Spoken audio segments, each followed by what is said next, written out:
ராகவனே ரமணா ரகுநாதா பார்க்கடல் வாசா ஜானகி நேசா பார்க்கடல் வாசா ஜானகி நேசா பாடுகின்றேன் பரம் தா ராகவனே ரமணா ரகுநாதா.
சுவாமி எனக்கு முன்பதாக அண்ணனும் தோழியும் தங்களை சந்தித்து ஆசைகள் பெற்றது கண்ணி மிகவும் தாங்களை என் இருப்பிடம் தேடி வந்து நின்றவுடன் அளவு கடந்த மகிழ்ச்சியும் ஆச்சரியமாகவும் இருக்கிறது. தம்மை பெரிய தாமர ஒழுகுதல் வன்மையில் எல்லாம் தலை என்ற பொன்மொழியின்படி தம்மை விட பெரியாரின் நட்பும் தொடர்பும் ஆசீர்வாதமும் மிக சிறந்த செயலாக என்பார்கள். ஆகையினால் நாட்டு மக்கள் அண்ணன் தோழியர் இச்சிறியவளுக்கும் நல்லாசி கூறுங்கள் சுவாமி. சதி விட்டுறீங்க பேசிக்கிறேன். ஒப்புடன் முகமலர்ந்து உபசரித்து உண்மை பேசி உப்பளா கொளிட்டால் உண்பது அமிர்தமாகும். முப்பளமுடு வாழ் அன்ன முகம் கடுத்திருவாராயின் கப்பிய பசியினும் கடும் பசியாகந்தானே என்படி உள்ளொன்று வைத்து புறமொன்று பேசி வரவேற்காமல் அகமும் முகமும் வளர வணங்கி அன்போடு வரவேற்றிருக்கின்றீர்கள். நான் இங்கே வருகின்ற பொழுது ஆலோலம் சோ என்ற அருமையான உங்களுடைய கானம் கேட்டது. மெல்லிசை போல பாடிய பாட்டுக்கு நிகரில்லை. யாழ் இசை என்பதெல்லாம் உங்களுடைய குரலுக்கு ஈடில்லை. மகிழ்ச்சி சுவாமி. ஓங்காரநாதம் என் வாழ்வு உண்மையே வண்ணம் தேடி வந்ததாலோ என்னவோ இப்படிப்பட்ட அதிசயத்தை கண்டேன். உண்மையிலேயே அதிசயித்து போடி அரிது அரிது மானடராய் பிறத்தல் அரிது மானடராயின் கூன் குருடு செவிடு வேடு நீங்க பிறத்தல் அரிது வேடு நீங்க பிறந்த காலையும் ஞானம் கலையை நயத்தல் அரிது ஞானம் கலையை நயந்த காலையும் தானமும் தவமும் செய்தல் அரிது தானமும் தவமும் தான் செய்வாராயின் வானவர் வாடு வழி தருதல்வே என்று சொல்லக்கூடிய வகையிலே அரிது பெரிது கொடிது இனிது என்று சொல்லக்கூடிய வகையிலே இப்படிப்பட்ட ஒரு சிறப்பான வரவேற்பை கொடுத்திருக்கின்றீர்கள். வெள்ளை கலையெடுத்தி வெள்ளை பணிபூண்டு வெள்ளை கமலத்தில் விட்டிருப்பாள் வெள்ளை அரியாசனத்தில் அரசருடையனை சரியாக ஆசனம் வைத்தார் என்று சொல்வது போல என் தாய் கலைவாணிக்கு சமமாக உங்களை நினைத்து மதித்து வரவேற்பு கொடுத்து உங்களுக்கு வாழ்த்து கொடுக்க வேண்டும். இதோ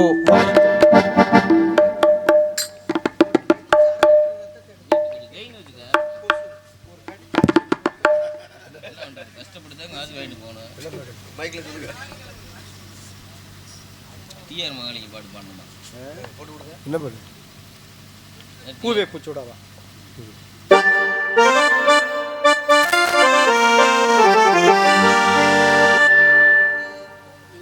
பெண்ணே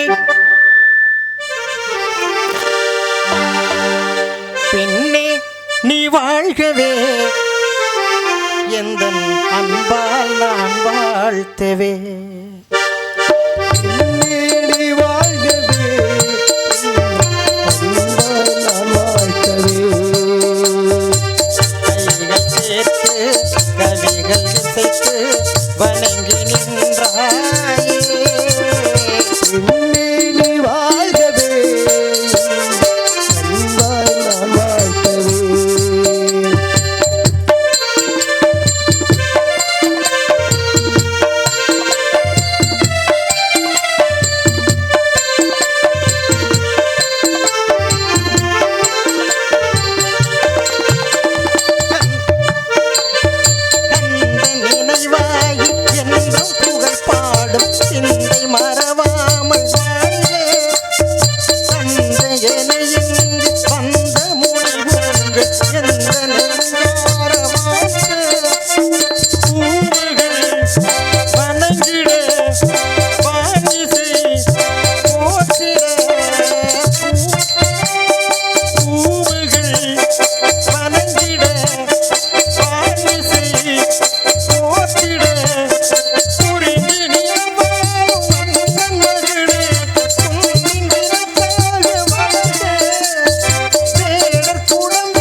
தான் வளர்ந்து தூங்கும் முன்னே தாலி கட்டி துறைமகனும் நாடமை வேந்திரவர் மண்ணால் வரத்தால் மாறி மாறி அடிபட்டு கிடைக்கக்கூடிய பொருளின் தன்மை போல் 3 மறந்து 4 வெற்று 10 மறந்து 16 பெற்று இந்த மண்ணுக்கு இந்த மக்களுக்கு சிறப்பு செய்ய வேண்டும் என்று உங்களை மனதார வாழ்த்தி உங்களிடமிருந்து சில விவரங்களை அறிந்து கொள்ள விரும்பலாம் என்று நினைக்கின்றேன். கேட்கலாமா? கேட்க வேண்டியதை கேளுங்கள் சுவாமி. ஏதோ என் அனுபவ அறிவுக்கு எட்டியவரை பதில் தர காத்துக்கிட்டு இருக்கேன். அப்படி தெரியலையா? பெரிய மனுஷன் மலை போல இந்த இடத்துல நீங்க வந்து நிக்கிறீங்க. உங்களை கேட்டு தெரிஞ்சுக்கலாம் அப்படிங்கிற எதிர்பார்ப்புல நிக்கிறேன். என்ன கேட்கணுமோ கதையின் முறைப்படி கேளுங்க, பதில் சொல்ல காத்துக்கிட்டு இருக்கேன். நடப்பவை நடக்க இருப்பவை நடந்து முடிந்தவை என்ற 3 காலத்தை உணரக்கூடிய ஞானியாக இருந்தாலும் ஒருவரை ஒருவர் சந்தித்து உரையாடி சில உண்மைகளை அறிந்து கொள்வது மரபு. அந்த வகையிலே சதமன் நாடனும் போதினிலே இன்ப தேன் வந்து பாயுது காதினிலே, தந்தேர் என்கின்ற பேச்சினிலே ஒரு சக்தி பிறக்குது மூச்சினிலே. உங்களை பற்றி எல்லாமே எனக்கு தெரிஞ்சாலும் சகல விவரங்களும் தெரிஞ்சவர் தானே நீங்க. ஏன்னா 4 யுகத்திலே உள்ளவர் நீங்க. கிரேதா திரேதா துபாரா கலியுகோடு 4 யுகத்தில் இருக்கிறீங்க, 18 புராணத்திலே இருக்கிறீங்க. நாரதர் இல்லாத கதையோ புராணமோ எதுவுமே இல்லைன்னு கேள்விப்பட்டிருக்கேன் சுவாமி. அப்பேற்பட்ட நாரத மகாமுனிவரே என்னை போல சின்ன பிள்ளையை பார்த்து கேட்கணும்னு நினைக்கும் பொழுது பெரியவர் தரிசனம் பாவ விமோச்சனம்னு சொல்லியிருக்காங்க. கெட்டாலும் மேன்மக்கள் மேன்மக்களை சங்கு சுட்டாலும் மென்மைதரும் சொல்லும் பொழுது நீங்க கேட்கும் பொழுது பதில் சொல்லாம இருப்பேனா? நான் உங்களெல்லாம் பார்க்கணும்னா எந்த ஜென்மத்தில் நான் செஞ்ச புண்ணியமோ இந்த ஜென்மத்துல பார்த்திருக்கேன். சொன்ன குழல் நான் செஞ்ச புண்ணியமோ இல்லையே எனக்கு தெரியாது. என் முன்னோர்கள் செய்த புண்ணியம். 2 பேரும் கங்கா துவைக்க போறீங்க, அது விட தெரிஞ்சு போச்சு. அப்படி இருக்கும் பொழுது நீங்களே இந்த இடத்துல வந்து நிற்கும் பொழுது உங்க கேள்விக்கு பதில் சொல்லாம இருப்பேனா? தெரிஞ்சுச்சோ தெரியலையோ கேட்கிற விஷயத்துக்கு பதில் சொல்றேன், தெரியாத விஷயத்தை திருப்பி கேட்கிறேன் சுவாமி. குழல் இனிது யாழ் இனிது என்கிற மக்கள் மழலை சொல் கேளாதவன் என்று சொன்னான். ஆமா சுவாமி, இந்த உலகத்திலேயே ரொம்ப இனிமையானது யாழும் குழலுமா. அதனாலதான் சிவபெருமானையே மயங்க வைக்கணும்னா ராவணேஸ்வரன் வீணையை மீட்டினானா பாத்தீங்களா? அப்ப இந்த வீணையின் இசைக்கு மயங்கிதான் சிவபெருமானே ராவணேஸ்வரனுக்கு வந்து வரமே கொடுத்திருக்கிறாரு. அவ்வளோ பெரிய வரத்தை வாங்கினவர் கைலாயத்தை சத்த அசைச்சு தான் பார்ப்போமே. கைலாயம் எவ்வளோ பெரிய உயரமான இடத்துல உள்ளது, அதை யாராலாவது ஏறி வர முடியும்னாலும் ரொம்ப சிரமமாக தான் ஏறி இறங்கி வரணும். அப்பேற்பட்ட கைலாயத்தையே அசைச்சு பார்த்தேன். அதனால தான் ராவணேஸ்வரனுக்கு வீணை கொடியுடைய வேந்தன்கிற பட்டத்தையே கொடுத்தாரு. அதை விட குழல் ரொம்ப இனிதானதா, கேட்க கேட்க மயக்கம் தருமா. பாம்பு எப்படி மகிடிக்கு ஆடும் சொல்றாங்க, மகிடி வாய்ச்சா பாம்பு ஆடுமோ? அதை பத்தி நான் பேச வரலப்பா, இது தேவையில்லாதது. சரி, சட்டை உரிக்கும், அது எவ்வளவு சிரமப்பட்டு உரிக்கணும் தெரியுமா உங்களுக்கு?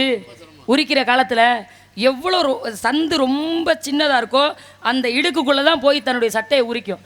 உரிச்சு அரை மணி நேரம் 1 மணி நேரத்துக்கு அதனால எந்திரிக்க முடியாது, மயக்கத்திலே கிடக்கும், கண்ணும் தெரியாது, அவ்வளவு வலியோட தான் உரிக்கும். மரத்துல உரிக்குது அப்படி எங்க அதை தான் உரிச்சு அப்ப சந்தில உரிச்சு தொங்க விட்டு போயிடும். அதனாலதான் உரிச்சபடி மேலே ஏறிச்சுன்னா அது கீழே விழுகும், வேற ஒன்றும் விஷயம் கிடையாது. அதனாலதான் கண்ண பரமாத்மாவே மாடுகள் மேய்க்கும் பொழுது கையில குழலை வச்சுக்கிட்டு அவர் வாசிச்சது அதுல ஒரு இனிமை இருந்தது. அதை விட இனிமையானது என்னன்னா குழந்தையோட குரல்ங்கிறாங்க. அழுதாலும் இனிமையா இருக்கும், சிரிச்சாலும் இனிமையா இருக்கும். அது வளர்ந்ததுக்கு அப்புறம் பேசுறதான் கேட்க முடியல. உங்களை பற்றி எல்லாமே எனக்கு தெரிந்திருந்தாலும் உங்களுடைய நாவினாலே நீங்கள் சொல்ல வேண்டும், அதை நான் செவியார கேட்க வேண்டும் அப்படிங்கிறதுக்காகத்தான் நீங்க சொன்னது போல. எப்ப நீங்க விருப்பப்பட்டுட்டீங்களோ உங்க செவி தாங்க முடியாத அளவுக்கு பேசுறேன் சாமி. கையிலங்கிரி மலையில் ராவண புழைச்சு வந்தது பாட்டுத்தான், பரமனு விரக சுமந்து பாடியதும் பாட்டுத்தான், மலையை உருக வச்சது ஆஞ்சநேயர் பாட்டுத்தான், நாட்டுக்காக பாரதியும் பாடி வச்சது பாட்டுத்தான், தம்புராவை மீட்டி நாங்கள் பாடுவது பாட்டுத்தான், தாய்மார்கள் குழந்தைக்காக தாலாட்டு பாட்டு போல. ஏன்னா இசையால் அம்மா இங்க சாமி நீங்க பேசுங்க. தாய்மார்கள் குழந்தைக்காக தாலாட்டு பாடி பாட வைக்கிறது, தூங்க வைக்கிறது இல்லையா? அதுவும் ஒரு பாட்டு தானே, தாலாட்டு தானே. குத்துக்கு கூட ஒரு பாட்டு உண்டு. என்ன குத்து? அந்த சுதிலய மாறாம குத்து, நெல்லு குத்துறதுக்கா? அதுக்கு உண்டுதான் இருக்குல்ல. அசர்வு தெரியாம இருக்கணுங்கிறதுக்காக அப்பெல்லாம் நிறைய பேர் வரிசையா ஒரு கல்யாணம் விடனா துணியை வெளுக்கிறமுல்ல. ஆமா, அதுக்கு அந்த சத்தவர் அது ஒரு இசைதான். அது போல உங்களை பத்தி எல்லாமே எனக்கு தெரிஞ்சிருந்தாலும் உங்களுடைய நாவினால நீங்க எப்படி கேட்கணும் கேளுங்க பாப்பா. வண்டி வீடு கற்கண்டு மொழிமாதே, வண்டி வீடு கற்கண்டு மொழிமாதே, வாழ்ந்திருக்கு நாடது சொல் ஓதே, ஞான நிலைத்தான் உணர்ந்த சுவாமி, உணர்ந்த சுவாமி, ஞான நிலைத்தான் உணர்ந்த சுவாமி,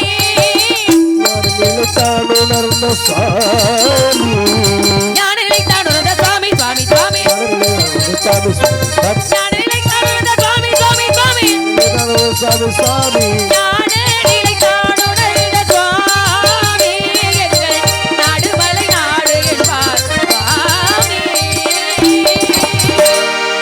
நாடு என்ப நாடா வளர்ந்த நாடல்ல, வளம் தரும் நாடே நல்ல நாடுன்னு சொல்லியிருக்காங்க. சேர நாடு, சோழ நாடு, பாண்டிய நாடு, தொண்டை நாடு, கவிஞர்களும் புலவர்களும் அறிவாளிகளும் வாழ்ந்தது இந்த அடியவள் வாழ்ந்து கொண்டிருக்கும் தொண்டை நாடாகும். அஞ்சு வஞ்ச கைப்பற ராசசேகரன் மன்னர் உரைப்பில் பஞ்சு மஞ்ச பதப்பாவை நல்லை படையுள் அஞ்சு வஞ்சு கையலஞ்சு நஞ்சு நஞ்சு வெற்றி வேளாண் உணர்ந்த நயன்களை என்று வேல்வழி என்று ஒரு நிலைத்திருக்க, நீண்ட வழிகளை வாழ்வழி என்றும் அகண்டு விரிந்த கண்களை கொண்ட யுவாதிகளை கயிர்வழி கண்ணி என்று வருடித்திருக்க, இதையே ஒருவன் வியந்து விரைந்தது விழிகளை மீன் என கண்டு கொக்கு பயந்து பறந்தது பக்கத்தில் இருந்த உருவத்தை வில்லன கண்டு. ஒரு மங்கையருடைய முகத்தில் இருக்கும் 2 கண்களை கண்ட கொக்கானது, அடடா 2 மீன்கள் அல்லவா இருக்கிறது என்று அதனுடைய அருகிலே சென்றதாம். மேலே உள்ள புருவத்தை பார்த்தவுடன் வேடு விருகையில் வில்லல்லவோ இருக்கிறது என்று பயந்து பறந்ததாம். அதுபோல மான்விழி, மீன்விழி, மயில்விழி, கயல்விழி, கற்றவிழி, குற்றவிழி அப்படி இருந்தாலும் வண்டுக்கு இந்த பெண்டுக்கு எதுக்கு ஒற்றுமை சொல்லி எப்படி சுவாமி வண்டுக்கும் பெண்டுக்கும் ஒற்றுமை வரும்? என்ன காரணம் தெரியுமா? ஏன் சுவாமி? மனிதர்களுக்கு 6 அறிவு, சரி, மிருகங்களுக்கு 5 அறிவு. இப்ப ஒவ்வொரு உயிரினத்துக்கும் ஒவ்வொரு அறிவு, ஓரறிவு, ஈரறிவு, மூவறிவு, 8 அறிவு வரை. 7ஆம் அறிவு இறைவனுக்கு, உங்களுக்கு 8ஆம் அறிவு இறைவனுக்கு. இப்படி இருக்கும் பொழுது பறக்கக்கூடிய வண்டு, வண்டிலே பல விதமான வண்டு உண்டு. இந்த வண்டுல எந்த வண்டுக்கு ஒப்பிட்டு நீங்க சொல்ல முடியும்? என்னென்ன வண்டு? என்ன சுவாமி, மரத்தை குடையிறது ஒரு வண்டுங்கிறாங்க, சரி. மட்டை குடையிறது ஒரு வண்டுங்கிறாங்க, இப்ப இறைவனே வளம் வந்தது ஒரு வண்டுங்கிறாங்க. நீங்க எந்த வண்டுக்கு ஒப்பிட்டு சொல்றீங்க? சொல்றது போல பரசுராமன் கர்ணன் வண்டு மாதிரி தான் இருக்கும் சுபுரம். பரசுராமன் கர்ணன் மடியில் தலை வைத்து உறங்கும் போது விஷ்ணு வண்டாக மாறி கர்ணன் துளையை குடைந்தார். மாபலி சக்கரவர்த்தியின் மமதை ஒடுக்க வாமனாவதாரம் கொண்டு வந்த வைகுந்தன் தன் பாதத்தால் 3 அடி நிலம் கெட்டு அதை தந்தன் என்று தாரை வார்த்து கொடுக்கின்ற வேளையிலே சுக்கராச்சாரியார் வண்டாக ஒரு மாறி கபாண்டால கொடியில் அடைத்துக் கொண்டார். அடைத்ததும் தண்ணீர் விழவில்லை. ஆகவே அதுவும் ஒரு வண்டு. நீங்கள் சொன்னது போல சிவனும் சக்தியும் ஒன்றாகி அர்த்த நாரீஸ்வரர் என்ற பெயரை ஒன்றாக்கியது பிரிங்கமுனி வண்டு. அவர் பிரிகி 2 பேரையும் வணங்கியிருந்தா பிரச்சனையே இல்லை. அதனால பெண்ணை வணங்க மாட்டேன்னு அவருக்கு ஒரு எண்ணம். அதனாலதான் அவர் பார்த்தாரு, எந்த ஒரு சூழ்நிலையிலும் என்னை மட்டும்தான் வணங்குவியா, எண்ணில் பாதியான சக்தியை வணங்க மாட்டியான்னு கேட்டதப்போ அவர் வணங்க முடியாது சொல்லிட்டாரு. அதனாலதான் அர்த்தநாதீஸ்வரர் 2 பேரும் ஆண் பாதி பெண். அப்ப கூட 2 பேருக்கு நடுவுல துளையிட்டு போய் வணங்கினாரு. பாத்தீங்களா, பக்திங்கிறது ஒரு நிலையில இருக்கணும். அப்படி ஒரே நிலையில இருந்தா அந்த மனிதனை எப்பொழுதுமே சிறப்பான இடத்துல கொண்டு போய் இறைவன் சேர்ப்பார். பக்திங்கிறது ரொம்ப பெரிய விஷயம். எல்லாருக்கும் அந்த பக்தி வந்துடாது. அப்படி பக்தி வரணும்னா முன் ஜென்மத்துல நம்ம ஏதோ விட்டோகுற தொட்டோகுற இருக்கு பாத்தீங்களா, அது இருந்தால் மட்டுமே கிடைக்கும். இல்லையா இந்த ஜென்மத்துல நம்ம முயற்சி பண்ணோம்னா இப்ப கிடைக்குதோ இல்லையோ அடுத்த ஜென்மத்துல கிடைக்கும். அதுக்காகத்தான் அப்படிப்பட்ட எந்த வண்டுக்கு ஒப்பிட்டீர்கள் சுவாமி? ஏன்னா கெட்டாளு மேன் மக்கள் மக்கள் சங்கு சுட்டாளு மேன் அப்படிங்கிறது போல ஒரு தேனை கூட ஒரு கசப்பான மருந்த கூட எதுல சாப்பிடணும்னு சொல்லியிருக்கான்? தேன்ல கலந்து. தேன்ல கலந்து சாப்பிடுறோம், அது உடலுக்கு நல்லது, ஆரோக்கியம். இல்ல தேனுடைய தன்மை என்னமா, அது கெட்டு போகாது. அதுக்காகத்தான் அப்படிப்பட்ட தேனை கொடுக்கக்கூடிய வண்டு தேனும் கெடாது, தன்னுடன் சேர்ந்த பொருளையும் கெடவிடாது.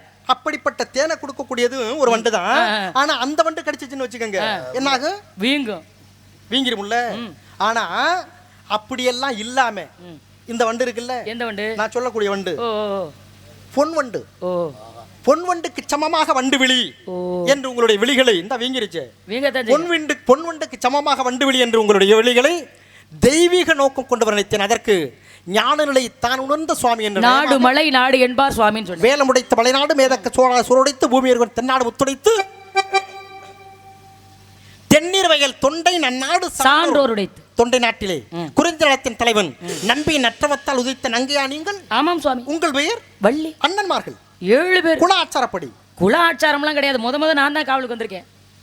இதுக்கு முன்னாடி காவலுக்கு வந்திருக்காங்கன்னா எங்க அம்மா வந்திருக்கணும், இல்ல அவங்க அம்மா வந்திருக்கணும், இல்ல எங்க அப்பாவோட அம்மா வந்திருக்கணும். யாருமே வரலையே. அப்ப தந்தையினுடைய சொல்லுக்கு கட்டுப்பட்டு, அப்பா சொன்ன வார்த்தையை கட்டுப்பட்டு காவலுக்கு வந்திருக்கேன். நான் முன்ன பின்ன காவல் பார்த்து பழக்கம் இல்ல.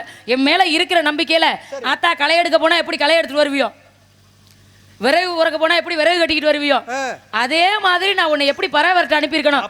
அந்த வேலையை பார்த்துட்டு நீ உன் வேலையோட வான்னு சொல்லியிருக்காரு. அதுக்கு தான் சொன்னா பட்டம் தேடி விதை பருவத்தை பயிர் செய். ஆமாமா அப்படிங்கிற போனாங்க.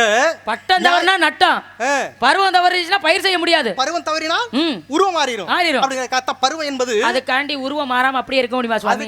நரை திரை மூப்பு பிடி சாக்காடுங்கிறது மனிதராகிய அந்துமே மனிதர்களுக்கு உண்டு. அதை மாத்த முடியுமா? மாத்த முடியாதுல. அப்படி இருக்கையில பருவம் தவறதான் செய்யும். அதுக்கு நீங்க என்ன போறீங்க? அதுக்கு தான் சொன்னா பருவம் என்பது சித்திரமா பாதுகாக்கணும், பாதுகாக்க வேண்டும் பத்திரமா. அது வருவதோ ஒரு முறை சாத்திரமா, இதில் வரமுறை தவறி பெரிய உபத்திரமா. அப்ப எதையுமே நாங்க வரமுறை ஒரு ஆள் இல்ல. நீங்க என்ன வார்த்தையா வரமுறை வர்றதுன்னு சொல்லுங்க. அப்படி மாறிவிட கூடாதுங்க. மாறதுக்கு வாய்ப்பு இல்லையே. எங்க வழியில நாங்க சரியா இருப்போம்.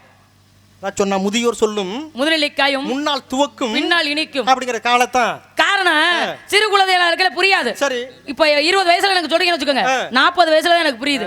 ஏன்னா இறைவனுடைய படைப்பு அப்படி. சொன்ன உடனே புரிஞ்சுக்கிற பிள்ளைகளா இருந்தா அது தெய்வீக குழந்தையா இருக்கணும். நம்ம பாமர மக்கள் தானே சுவாமி, படிப்பறிவே இல்லாத பிள்ளை. எங்க அப்பா என்னை கொண்டு நான் அழகப்பா பள்ளிக்கூடத்துல படிக்க வச்சாரு, எல்லாம் தெரிஞ்சுக்கிட்டு இருக்க. நான் காட்டுவாசி பிள்ளை, எனக்கு தெரிஞ்சது ஏதோ பேசுறேன், முருகான்னு கும்பிடுறேன், அவ்வளவுதானே. அதுக்காக கதையின் முறைப்படி பருவ காலத்தை வீணாய்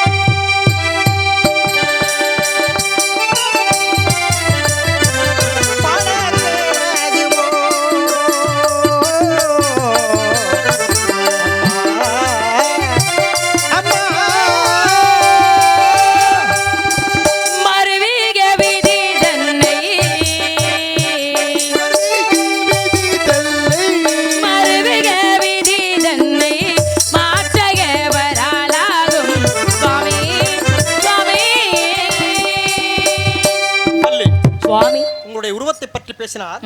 உலகில் எல்லாம் விதிப்படி நடக்கும் என்று பொல்லாதவருடன் விதியை மிஞ்சியவன் இந்த உலகத்தில் எவனும் இல்லை. விதியை மிஞ்சியவன் எவனும் இல்லை. அப்ப விதி கிரகம், நேரம், காலம், நட்சத்திரம் எல்லாம் உண்மைதானே? அதான் சொன்னேன். பொல்லாதவருடன் பேசினாலும் புரியாதவருடன் பேச முடியாது. இப்ப யாரு புரியாதவங்கிறீங்க? நான் சொல்வது உங்களுக்கு தேவைப்படி. பேச்சு இருக்கும்போது சம்பந்தம்லாம் பேசக்கூடாது. புரியாதுன்னா இப்ப என்ன புரியாம நான் உங்ககிட்ட பேசுறேன் சொன்னா, சலந்தனில் கிடக்கும் ஆமை சலத்தை விட்டு அகன்ற போது கொள்ளைபுரி வேடன் கண்டு கூடையில் கொண்டு செல்ல வலுவினால் அவனை வெல்ல வகை ஒன்றும் இல்லை என்று கலையலை காகம் செய்த கதையென விளம்புவேன். இப்ப எதுக்கு இதை சொல்றீங்க? இப்ப எதுக்கு இத சொல்றீங்க? எதுக்கு சொல்றேன் தெரியுங்களா? எதுக்கு விதின்னு சொன்னீங்கல்ல, அந்த விதியை மதிகொண்டு மாற்றம் வைக்கக்கூடிய சம்பவம். நீங்க பருவ காலத்தை வீணா பாழாக்கலாமான்னு கேட்டுட்டீங்க. ஏன் பருவகால வீணாகலையே? எங்க அப்பா சொன்ன வேலை என்ன, நான் பார்க்க வேண்டிய வேலை என்ன, ஏன் வேலை அது பாட்டுக்கு வேலை போய்கிட்டு இருக்கு. அப்படிக்கெல்லாம் எதுவுமே இங்க தவறலையா? அப்புறம் எப்படி பாழாகுது நீங்க சொல்றீங்க? பருவ காலத்தை வீணாய் பாழாக்கி விடலாமோ அப்படின்னு சொல்லல. நான் பாட மறுவிக விதி தன்னை மாற்ற எவரால் ஆகும் சுவாமின்னு சொல்லிருக்கேன். நீங்க விதி இருக்குன்னு சொல்றீங்க. ஆமா, விதியை மிஞ்சின இந்த உலகத்துல எதுவுமே இல்ல. நான் விதியை மதிகொண்டு மாற்றி அமைக்கலாம்னு சொல்றேன். வாய்ப்பு இல்லைங்கிறேன். என்ன அதுதான் சொன்னேன். அதுக்கு தான் சரி, நான் கேக்குறேன், விதியை மதியால வெல்லலாங்கறீங்க. எந்த விதத்துல விதியை மதியால வெல்ல முடியும்? அதான் சொன்னா, அதுக்கு தான் இந்த கதை. சொல்லி முடிங்க. சலந்தனில் கிடக்கும் ஆமை சலத்தை விட்டு அகன்ற போது கொலைபுரி வேடன் கண்டு கூடையில் கொண்டு செல்ல வளைவனா அவனை வெல்ல வகை ஒன்றும் இல்லை என்று கலையலை காகம் செய்த கதையென விளம்பரம் சொன்னான். தண்ணிக்குள்ளே இருந்தா அதுக்கு பிரச்சனை இல்ல. எதுவுமே தண்ணி விட்டு வெளியில போச்சு. எதுவும் எந்த இடத்துல இருந்தோமோ அந்த இடத்துல இருந்தாதான் அதுக்கு சிறப்பு. இருக்க வேண்டிய இடத்துல இருந்தாதான் சிறப்புன்றது தெரியுது. அப்ப ஜலம்ங்கிறது என்ன? தண்ணி தான். அப்ப தண்ணிக்குள்ள கொடுக்கக்கூடிய அந்த ஆமை தண்ணியை விட்டு என்ன பண்ணுது? வெளியில வந்துருச்சு. அப்ப வெளியில வந்து வேடன் பார்த்துட்டான். வேடன் பாக்குறான். வேடன் பார்த்த உடனே என்ன பண்றான்? அவன் புடிச்சிட்டு போறான். அந்த வேடனுக்கு குறிக்கோள் என்ன? பிடிக்கணுங்கிறத. அப்ப புடிச்சு அதை என்ன பண்ணணும்? அவன் விருப்பப்படி எதுவும் செய்யலாம். சமைச்சு சாப்பிடணும் அப்படிங்கறது அவனோட நோக்கம். சரி. அப்ப அந்த ஆமை தண்ணியை விட்டு தரைக்கு வந்துருச்சு. தரைக்கு வந்த ஆமை என்ன பண்றான்? வேடன் எடுத்துக்கிட்டு வலையில போடுறான். வலையில போட்டுக்கிட்டு கொஞ்சம் தூரம் போகையில அப்படியே அந்த பக்கத்துல அதோட சேர்ந்தது மானு, காகம், எலி, இவைகள்லாம் உற்ற நண்பர்கள். சரி. அப்ப இந்த புடிச்சு கொண்டுகிட்டு போற நேரத்துல மான் என்ன பண்ணுது? அப்படியே இறந்து கிடக்கிற மாதிரி நடிக்குது. சரி. அப்ப இறந்து கிடக்கிற மாதிரி நடிச்ச உடனே இவன் என்ன பண்றான்? சச்சே, இது ஒரு நேரத்துக்கு தான் சரியா இருக்கும், நம்ம இதை கொண்டுகிட்டு போனோம்னா மானை அந்த வேடை நினைக்கிறான், இது ஒரு நேரத்துக்கு கூட சரி வராது. ஏன் உங்களுக்கு கோபம் வருது? நீங்க சொல்றது கிடைச்சது போதும்னு போயிருக்கலாம்ல. நான் கதையில சொல்றேன். நானும் கதையை தான் சொல்றேன். அப்ப இந்த ஆமை ஒரு நேரத்துக்கு தான் சரியா இருக்கு. அதத்தாங்க நானும் சொல்றேன். ஒரு நேரத்துக்காக அது சரி வருது இல்ல, அதை கொண்டு போயிருக்கலாம்ல. அது வேணாம்னு நினைச்சு மானுக்கு ஆசைப்படுறான்ல, அது ஒரு நேரத்துக்கு கூட சரி வராது. நினைக்கல. இதை பார்த்துக்கலாம், இதை 4 நாளைக்கு வச்சுக்கிட்டு சாப்பிடலாம். எதை? அந்த மானை அப்படி நினைச்சு கொண்டுகிட்டு போட்டான். ஆமையை அப்படியே கீழே போட்டுட்டு இந்த மானை கொண்டு விரட்டிக்கிட்டு போறான். அப்ப அந்த மானை என்ன பண்ணுது? ஓடுது. ஓடணுன்னு அந்த நேரம் பார்க்குது இந்த எலி. ஏன்னா அவங்களெல்லாம் நண்பர்கள் அல்லவா. அப்போ அந்த எலி என்ன பண்ணுது? அந்த வலையை அப்படியே கடிக்குது. கடித்த உடனே அந்த ஆமை என்ன பண்ணிடுது? வலைக்கு வெளியில் வந்துடுது. வலைக்கு வெளியில் வந்த அந்த ஆமையை காகம் பார்க்குது. காகம் பார்த்த உடனே அப்படியே அதை தூக்கிட்டு போய் தண்ணிக்குள்ளே போட்டுருது. அப்போ ஆமையும் தப்பிச்சிருது, எலியும் பொழைச்சிருது, மானும் தப்பிச்சிருது. அதனால மதியால வெல்ல முடியும். மதியால விதி கொண்டு வந்தத மதியால மாற்றி அமைச்ச சம்பவம் இருக்குல்ல. அப்ப நான் கேக்குறேன், தண்ணிக்குள்ளே இருக்க வேண்டியது ஆமையோட வேலை. சரி. அது எப்பாவது களைப்பாறனா கரைக்கு வர்றது, அது வந்ததுமே விதிதான். அப்ப மதி கொண்டு மாற்றி அமைச்சிருக்கலன்னு சொல்றேன். மதி கொண்டு மாற்றி அமைக்கிறது கிடையாது. காகம் ஆமையை வந்து தூக்கணுங்கிறது விதி. சரி. மானை அந்த இடத்துல செத்த மாதிரி கிடந்து ஓடணுங்கிறது விதி. அந்த விதி இல்லைன்னா அங்க போய் அதை காப்பாத்தணுங்கிற அவசியம் கிடையாது. சரி, மதிவழியே விதி, நான் கேட்கிறேன், விதி வழியே மதி செல்லும்னு தான் சொல்லியிருக்காங்க. மதி வழியே விதி செல்லும்னு யாரும் சொல்லல. பிறப்பது விதி, இறப்பது இருப்போம் என்பது பொய், இருப்போம் என்பது மெய். அப்ப ஒரு மனிதன் பிறக்கும் பொழுதே பிரம்மன் தலையில எழுதுறான்ல எழுத்து, இப்படித்தான் வாழணும், இத்தனை வயசு வரைக்கும் இருக்கணும், அதன் பிறகு இறக்கணுங்கிறது படைக்கும் பொழுதே பிரம்மன் எழுதிதானே பூமிக்கு அனுப்புறான். விதி முடிஞ்சோன்னா இறந்து போயிடறாங்கல்ல, அதுதானே விதி. பிறக்கணும்னு ஒரு விதி இருந்ததுனால தானே அவன் இறக்கணும்னு ஒரு விதி வந்துச்சு. இல்லைன்னா அவன் இறப்பானா? அத சொன்னா மார்க்கண்டையன் 16 வயதில் மடிய வேண்டி என்பது விதி. சரி.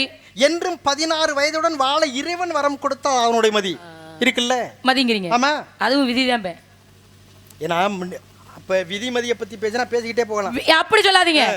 விதிங்கிறது சரி. இப்ப ஒருத்தன நேரம் காலம் சரியில்லைங்கிறோம். சரி. சனீஸ்வர பகவான் சிவபெருமானையே பிடிக்கிறதுக்காக வந்தார். உன்னால என்னை பிடிக்க முடியாதுன்னு ஓடி போய் ஒரு இடத்துல ஒளிகிறாரு. ஒளிஞ்சிருந்துட்டாரு. ஆனா சனி பகவான் அவரை பிடிக்க முடியல. அப்ப சிவபெருமான் நாளியை கழித்து வந்து கேட்கிறாரு, என்ன சனீஸ்வரரே என்னை பிடிக்கணும்னு வந்தீங்க, என்ன உம்மால பிடிக்க முடியுமா? பிடிக்க முடியல பத்திகளான்னு அவர் சொல்ல, அப்பதான் சனி பகவான் சொல்றாரு, ஐயா தெய்வமே, உங்களை பிடிக்கணுங்கிறதுக்காக தான் வந்தேன். இத்தனை நாளிகை வரைக்கும் நான் பிடிக்க வேண்டும். ஆனா நீங்க போய் இவ்வளவு நேரம் ஒளிஞ்சிருந்தீங்க பாருங்க, எனக்கு பயந்து தானே ஒளிஞ்சிருந்தீங்க, அப்ப நான் உங்களை பிடிச்சதுக்கு சமந்தானேன்னு சொல்லிட்டார். அப்ப எல்லா தொழிலுக்கும் அதிபதியாகியவர் இறைவன் சிவபெருமான். ஆள்பவனும் அவனே, ஆட்டி வைப்பவனும் அவனே. அவனையே பிடிக்கணும்னு வரும்போது உனக்கு தப்பிச்சு போய் தான் தெரியாம ஒளிஞ்சிருந்தேனாரு. இதுதாங்க நான் உங்களை பிடிச்சி வச்சிருந்த நேரம்னு. அப்ப விதிமதியை பற்றி பேசினால் பேசிக்கொண்டே இருக்கலாம். விதி இல்லாம மதிக்கு வேலையே இல்ல. ஒரு மனுஷனுக்கு விதி சரியா இருந்தா வாழ்க்கையில நல்லா இருப்பேன், இல்லைன்னா மதி பயன்படாது. மார்க்கண்டேயன் இறக்கணுங்கிறது விதின்னு சொன்னீங்கல்ல, பிறக்கணுங்கிறது விதி, இறக்கணுங்கிறது விதி. மதி கொண்டு மாத்தினாங்கிறீங்கல்ல, அவன் பிறக்கணுங்கிற விதி இருந்தனால மட்டும்தான் அவன் இறக்காம என்றும் 16 வாழணுங்கிற விதி இங்க வேலை செஞ்சதுனால அவர் வரம் கொடுத்தாரு. விதியும் மதியும் இரட்டை குழந்தைகள். அப்புறம் ஆகவே விதியும் மதியும் இரட்டை குழந்தைகள். அது போல சரி, இங்க என்ன பண்றீங்க? காவல் பாக்குறேன். எதுக்கு காவல்? உங்களுக்கு தான் எல்லாம் தெரியுமே, அப்புறம் நான் கேட்டுக்கிட்டு இருக்கீங்க. என்ன காவல்? திணைக்குதான். என்ன திணை? கரந்தனையும் செந்தனையும் விதைச்சு யாருக்கு? செந்தனை யாருக்கு? கரந்தனை நாங்க சாப்பிடுவோம், செந்தனை முருகனுக்கு கொடுப்போம். அதுதான் சொன்னேன். என்ன சொன்னேன்? சரியான நேரத்துல பண்ணணும். என்ன பண்ணணும்ங்கறியப்பா? அத சொன்ன ஆபத்துக்கு உதவாத பிள்ளை, அரும் பசிக்கு உதவாத அன்னம், தாகத்தை தீராத தண்ணீர், தரித்திர மரியாத பெண்டீர், கோபத்தை அடக்காத வேந்தன், குறுமலி கொள்ளாத சீடன், பாவத்தை தீராத தீர்த்தம் இருந்தும் இவை 7 உலகில் பயனில்லை. மூப்பிலா குமரி வாழ்க்கை முனையில் அரசன் வீரம், காப்பலா விளைந்த பூமி, கடையிலான் கொண்ட கோலம், ஆப்பிலா சகடை போலே அழியும்னு உரைக்கிருக்கான். அது போனா போயிட்டு போ சாமி, இங்க எந்த பிரச்சனையும் இல்ல. எந்த நேரத்துல எது நடக்கணுமோ, என்ன நடக்கணும்ங்கறீங்கப்பா? நடந்தா என்ன நடக்கணுமா? அது பாட்டுல அதாவது நடந்துகிட்டு தானே இருக்கு. பருவத்துக்கு நான் மாப்பிளை பார்த்து வந்திருக்கேமா? அழகானவனா, அறிவானவனா, எனக்கு ஏத்தவனா இருப்பானா, பிடிச்சிருந்தா திரும்பணும் சாமி. மாமனார் மாமியார் கொத்தேன் குழந்தை எல்லாரும் இருக்கணும், குடும்பம் பெரிய குடும்பமா இருக்கணும், அப்பதான் நான் கல்யாணம் பண்ணிக்குவேன். நான் பார்த்து வந்த ஆள் எப்படி இருப்பான், எப்படிப்பட்ட ஆள் தெரியுமா? நாத்தனார்லாம் வேணும், எல்லாரும் இருக்கணும், கூட்டு குடும்பமா இருக்கணும்.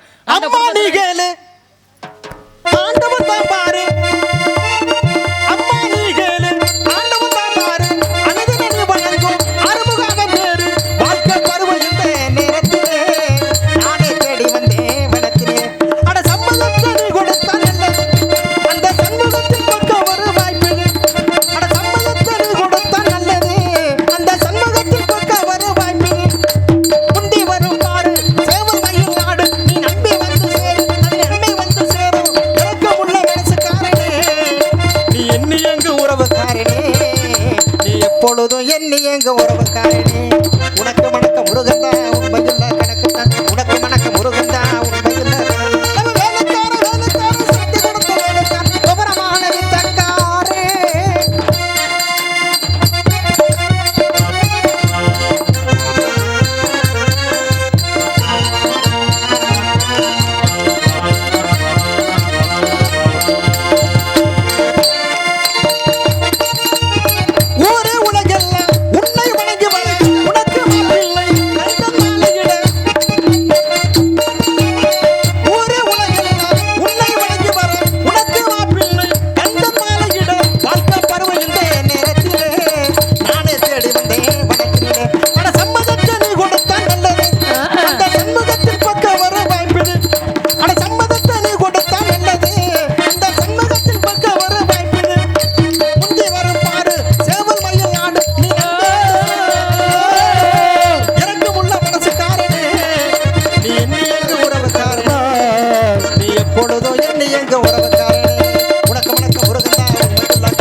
சரவணன் சுவாமிநாதன் சக்திரோட் சர்வன் நீங்கள் கணவனாக அடைய வேண்டும் என்று எந்த முத்துக்குமரை பூஜை செய்தீர்களோ அந்த முத்துக்குமரை ஒரு சம்மனை புரிச்சு சம்மதமாமா?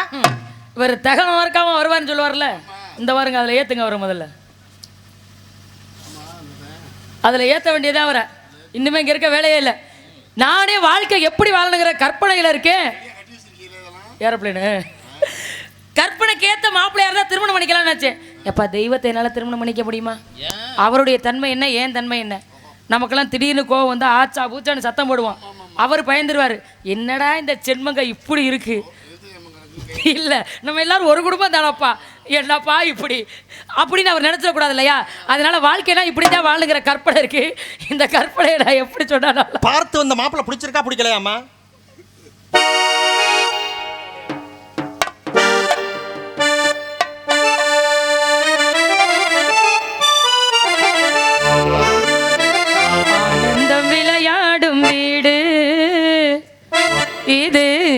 ஆனந்தம் விளையாடும் வீடு ஆனந்தம் விளையாடும் வீடு இது ஆனந்தம் விளையாடும் வீடு நான்கு அனதில்கள் ஒன்றான கூடு நான்கு அனதில்கள் ஒன்றான கூடு இது ஆனந்தம் விளையாடும் வீடு ஒரு நூல் கொண்டு உருவான மாலை நூல் கொண்டு உருவான மாலை ஒரு நூல் கொண்டு உருவான மாலை இது தினம்தோறும் பூ பூக்கும் சோலை இது ஆனந்தம் விளையாடும் வீடு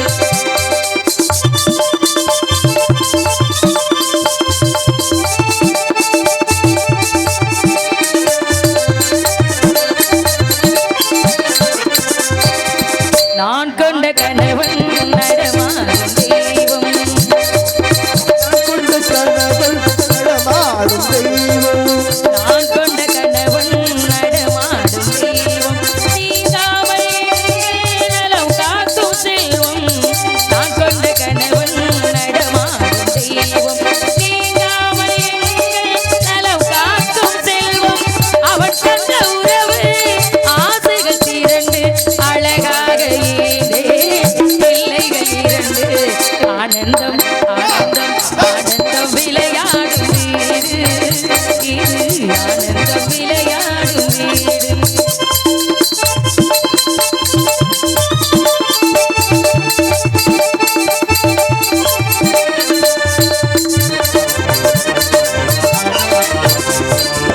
மாங்கல்யம் தவழும் மகராதி வதனம் ஆங்கில தமிழும் ராசி வதனம் மலர்ந்தாலே போதும் வேறேது உலகம் மாங்கல்யம் தவழும் மகராதி ராசி வதனம் மலர்ந்தாலே போதும் வேறேது உலகம் நீதானே எங்கள் திருக்கோயில் விளக்கு நீதானே எங்கள் திருக்கோயில் விளக்கு நீ இல்லை என்றே தெரியாது கிழக்கு எந்தன் மகள் பிறந்தால் இல்லம் வளர நெஞ்சில் வைத்து வளர்ப்பேன் ஊர் புகழ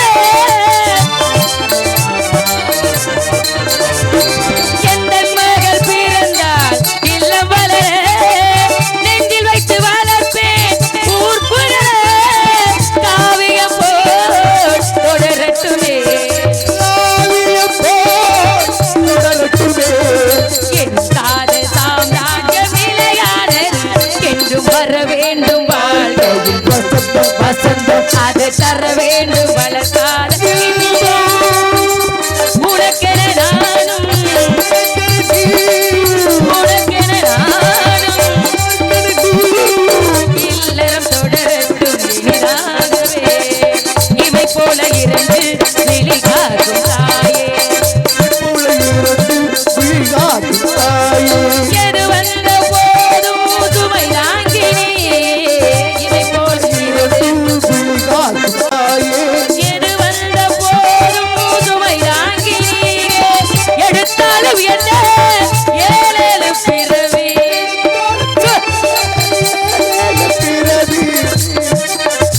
இப்படி எல்லாம் நான் பாடும்போது அவர் என்ன பண்ண என் கற்பனையை கெடுத்து உங்களை பார்த்து என்ன கண்ணாரு என்ன பார்த்தவர் என்ன தெரியுமா சொல்லணும் என்ன சொல்லணும் நீதானே கண்ணே என கேட்ட மனைவி ஆனந்தம் விளையாடும் வீடு இது ஆனந்தம் விளையாடும் பொய்யான தவவிட புனிந்து வந்தவரே பொய்யான தவவிட புனிந்து வந்தவரே புவியில் கோல் சொல்லும் புகழும் நரதரை கைவரை செய்யலாமே உனக்காகவே நான் சொன்னேன் ஓகோ இந்த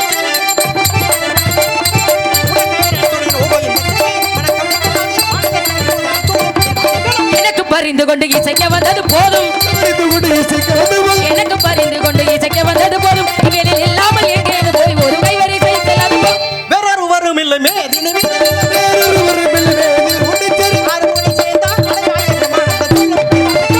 ஊட்டி கொடுப்பது உங்கள் கோத்திரத்தில் முறையோ ஊட்டி கொடுப்பது உங்கள் கோத்திரத்தில் முறையோ ஓட்டமை சொல்ல வந்து உமக்கு என்ன அக்கறையோ கைவரை செய்தலாமே குட்டி கொடுப்பதெங்கள் கோத்திரத்தில் இல்லை, ஊட்டி கொடுப்பதெங்கள் கோத்திரத்தில் இல்லை.